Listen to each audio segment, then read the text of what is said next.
Place au débat avec nos deux invités qu'on accueille avec plaisir sur Sud Radio. Alma Dufour, bonjour. Bonjour. Bienvenue sur Sud Radio. Vous êtes députée France Insoumise, Nouveau Front Populaire de la Seine-Maritime. Nous sommes également avec Bruno Millienne. Bonjour.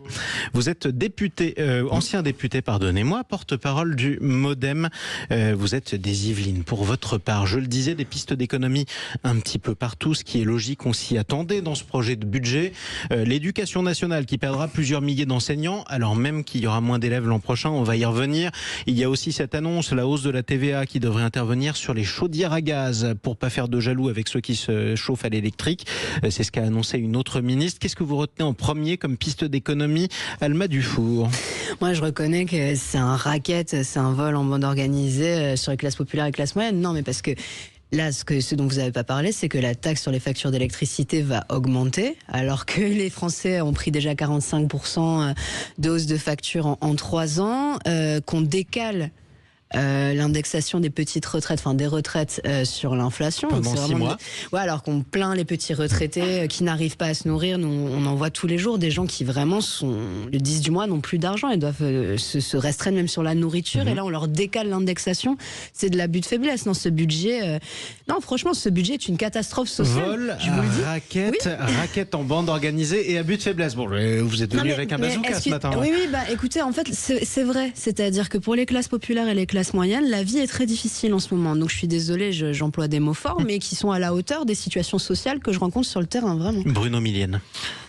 Oui, moi, évidemment, j'irai pas jusque-là parce que, bon, d'abord, faut pas oublier que le minimum vieillesse et puis la retraite minimum, c'est quand même, ont quand même été votés il y a pas très longtemps. Ne pas oublier que sur les retraites, sur l'année 2024, les retraites ont été augmentées, je suis bien placé pour le savoir, puisque je la touche, de plus de 5%, alors que l'inflation était de 2.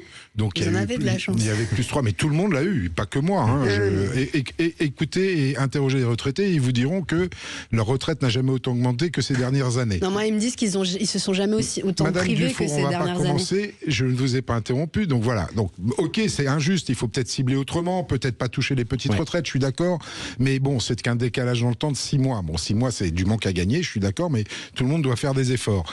Les collectivités qui nous disent qu'elles peuvent pas faire 2% d'économie, c'est-à-dire 5 milliards sur tout l'argent qu'ils ont, alors que si vous regardez très attentivement les agents territoriaux qui existent sur les collectivités de plus de 20 000 habitants, vous avez un agent territorial pour 50 habitants. Est-ce que pour autant le service public est mieux ?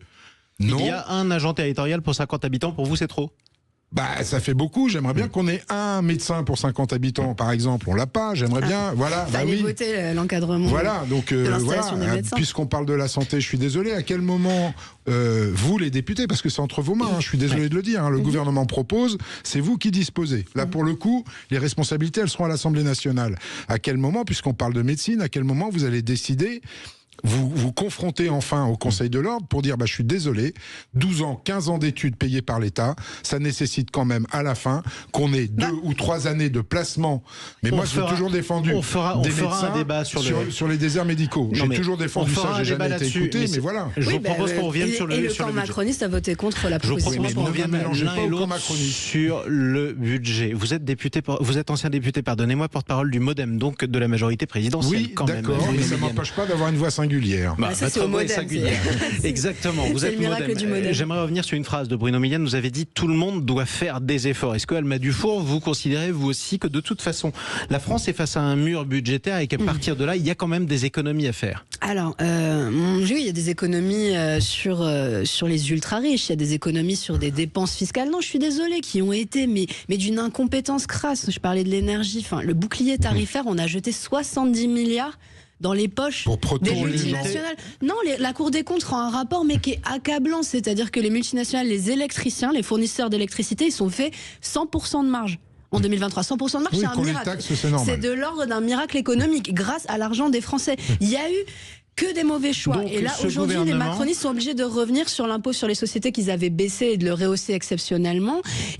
En fait, les services publics peuvent pas sont à l'os. C'est-à-dire, je vais vous expliquer, sur la santé, vous en avez parlé, le budget va baisser encore. Aujourd'hui, il y a 1500 morts dans le couloir d'attente des urgences. Ce n'est juste pas possible. L'éducation, supprimer 4000 postes d'enseignants alors qu'il y a des centaines de milliers d'heures. 851 000 enseignants. Non remplacés. Oui, mais on est déjà aujourd'hui avec des heures non remplacées, des cours qui ne sont pas assurés. Les AESH, elles augmentent un peu, mais c'est insuffisant. Le budget de la justice, il baisse quand on prend en compte l'inflation. Ce n'est pas possible. On est sur des budgets essentiels pour les Françaises et les Français. Alors, plusieurs points. On va revenir sur l'éducation dans quelques instants, parce que pour le coup, c'est vrai qu'il y aura moins d'élèves l'an prochain. Il y a 96 000 élèves en moins l'an prochain. À partir de là, ne pas remplacer certains postes d'enseignants, ça fera toujours davantage d'enseignants par élève l'an prochain que cette année, malgré les réductions de postes. Donc, c'est ce que dit le gouvernement, mais c'est pas entièrement faux. Mais alors, on est quand même en sureffectif dans de très nombreuses classes. Il y a quand même des heures de cours qui ne sont pas assurées. Il y a un problème d'organisation plus que d'effectifs. Mais il y a un problème d'attractivité du métier. Mais plus vous surchargerez les professeurs avec des classes où il y a trop d'élèves, moins vous allez recruter.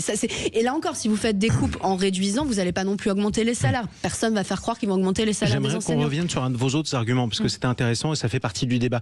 Vous accusiez le précédent gouvernement, il y a quelques instants, d'avoir distribué des aides sans trop regarder. C'est la Cour des comptes qui le dit. Oui, vous le reprenez à votre compte. Oui, mais la Cour des comptes, c'est pas la France Insoumise. C'est le débat aujourd'hui, justement. D'où vient ce trou budgétaire? D'où vient ce mur, pour le coup?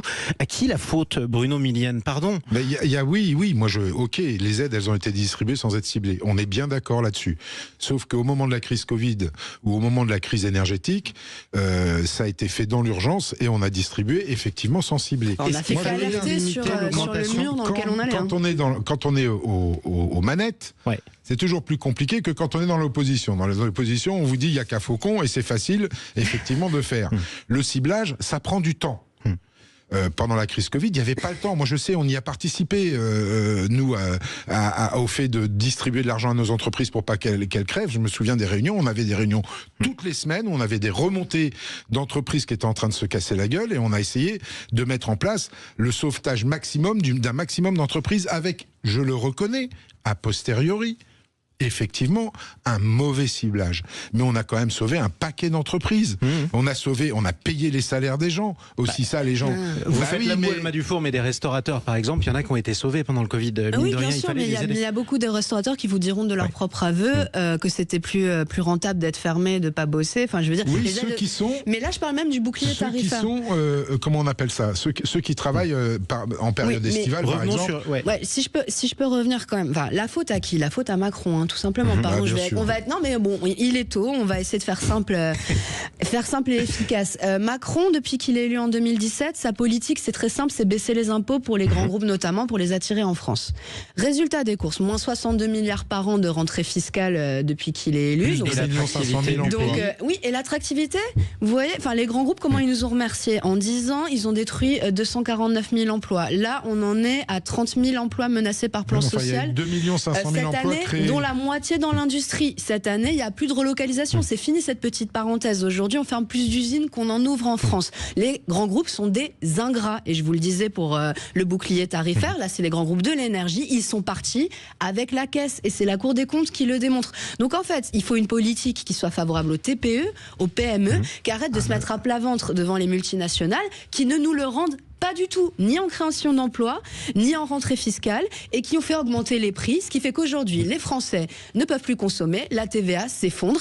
Résultat des courses, dernier point, parce que l'année dernière, on a déjà fait des économies sur le budget, 34 milliards en moins, mais le déficit a quand même augmenté d'1%. C'est ça qui marche pas en fait, c'est que si vous n'avez pas une politique qui permet aux Françaises et aux Français modestes de consommer, d'investir, vous n'aurez pas de rentrée fiscale et le déficit ne baissera pas. Sur le fond, Alma Dufour, je suis d'accord avec vous. Mais on peut enregistrer ce moment et le rediffuser plusieurs fois, Bruno Millienne. C'est pas vrai. Ça nous est arrivé plein de fois d'avoir des accords sur le fond. Avec la France Insoumise. Oui, tout à fait. Non, mais reconnaissons-le, tout arrive sur Sud Radio. On n'a pas la même façon d'y arriver, c'est juste ça, mais les objectifs sont communs. Oui pour les PME, les TPE, oui pour les ETI, il faut qu'on les protège. De taille intermédiaire. Moi je regarde par exemple, je travaille beaucoup avec les entreprises de taille intermédiaire, peu de gens le savent, mais 75% de ces entreprises par exemple sont engagées dans la transition verte, la transition écologique, mais vraiment, pas du greenwashing. Qu'est-ce qu'on fait au niveau de la commande publique pour les aider? Rien. Rien parce aujourd'hui. Que ça coûte plus cher. Donc vous voulez de nouvelles dépenses au moment où on va faire des économies? Là, j'envoie un appel à la fois à mes ex-collègues de la France Insoumise, mais aussi au gouvernement. Nous avons travaillé lors de la loi Industrie verte avec Philippe Dornano, qui était mon binôme sur ce sujet-là, à trouver un moyen, un levier important sur la commande publique pour que ces entreprises-là, effectivement, la valorisation de leur verdissement passe avant le coût. Oui. De manière à ce qu'on les choisisse, elles, par rapport au coût. Ça s'appelle le triple E, Excellence environnementale européenne. L'AFNOR a fini son boulot, le truc existe. J'ai bien peur que le gouvernement actuel le foute par la fenêtre. Juste un point sur le vocabulaire. Ben voilà, donc je vous lance un appel. C'est bien Aidez-les, entendu. parce que la commande publique, c'est 12 milliards, et 12 milliards pour les petites entreprises, c'est énorme, parce que la commande privée suivra derrière. Des solutions, il en existe, il faut simplement que nos amis dans les administrations ouvrent les yeux sur les avantages de ces choses. Un point de vocabulaire, entreprise de taille intermédiaire, les amis, c'est entre 250 et 4999 Et c'est surtout des entreprises salariés. familiales. Exactement. Et qui restent dans notre giron. Dernier point malgré tout, puisqu'on parle politique, au-delà des différentes pistes d'économie ou alors d'aide à distribuer, est-ce que ce budget peut le faire tomber, ce gouvernement? Est-ce que vous allez trouver des alliés, Alma Dufour, avec la France Insoumise, pour arriver à le faire tomber? Alors, ça me permet quand même de pointer l'hypocrisie abyssale du Rassemblement national qui maintenant se réveille en disant oh mon Dieu, c'est un budget qui tape les classes moyennes, alors que ça fait 3 semaines qu'il dit pas 1 euro de hausse d'impôts. On aurait dit Macron, on aurait dit Darmanin. Donc effectivement, oui, on ne sait pas trop ce qu'ils vont faire. Ils ont décidé de se mettre la main dans le gouvernement. Vraiment, franchement, si on ferme les yeux, qu'on oublie que c'est les gens du RN qui parlent, on dirait vraiment, encore une fois, les macronistes. Pas de hausse d'impôts, des coupes. Donc on ne sait pas ce qui va se passer. On voit que dans le camp macroniste, ça se dispute énormément. Alors on disait à la gauche qu'elle était incapable de gouverner pendant tout cet été. Résultat des courses, à la moindre proposition pour sortir de l'ornière budgétaire, il y a la majorité qui a l'air d'exploser. Il y aura des motions de censure pas la minorité maintenant centrale qui a l'air d'exploser sur la question des impôts. Nous, on est clair. Nous, on est les seuls à être clairs depuis le début. C'est pas du tout les orientations. Les riches. Non, mais c'est pas du tout. Voilà, on va détrousser les riches. C'est les Robin des Bois. Les riches n'ont jamais été aussi riches que sous l'ère Emmanuel Macron. Donc, vous inquiétez pas, il leur restera beaucoup d'argent pour aller à Davos. Il n'y a pas de souci. Ce que je veux dire, c'est que la gauche est on est les seuls à être cohérents depuis cet été. On va censurer le gouvernement. À chaque fois que l'article 49.3 sera invoqué par Bruno Le Maire pour faire passer le budget. Évidemment, parce que il appauvrit les Français. 2, il casse les services publics essentiels aux Françaises et aux Français. On ne peut pas laisser faire ça. Il y a beaucoup plus d'argent à aller chercher dans les élites économiques du pays. Évidemment, j'ai pas la même analyse. Non. Là, la main est dans le Parlement et dans les parlementaires. J'ai retenu une phrase du ministre de l'économie, Antoine Armand, qui dit « Si vous me trouvez 1 euro d'économie que je remplace et j'enlève 1 euro de fiscalité, de hausse d'impôt, je prends ». C'est dans vos mains, les parlementaires. Alors, soyez créatifs, soyez intelligents et essayez de faire en sorte, effectivement, qu'on dégraisse un peu le mammouth, parce que des économies au niveau de l'État sur les mesures qu'on prend, je peux vous en citer une bonne cinquantaine, on n'a pas le temps, qui ne sont pas mises en place. Oui, mais là, c'est tout le dégraissage, Non, mais c'est pas moins de fonctionnaires, je suis pas en train de vous parler. C'est la meilleure utilisation de l'argent public, c'est l'efficience de l'argent public qui est une catastrophe dans ce pays. Ce sera le mot de la fin. Désolé, Alma Dufour. Pas de souci. Merci à tous les deux d'être venus débattre ce matin sur Sud Radio. Bruno Millienne, porte-parole du MoDem. Alma Dufour, députée France Insoumise, nouveau Front populaire de la Seine-Maritime.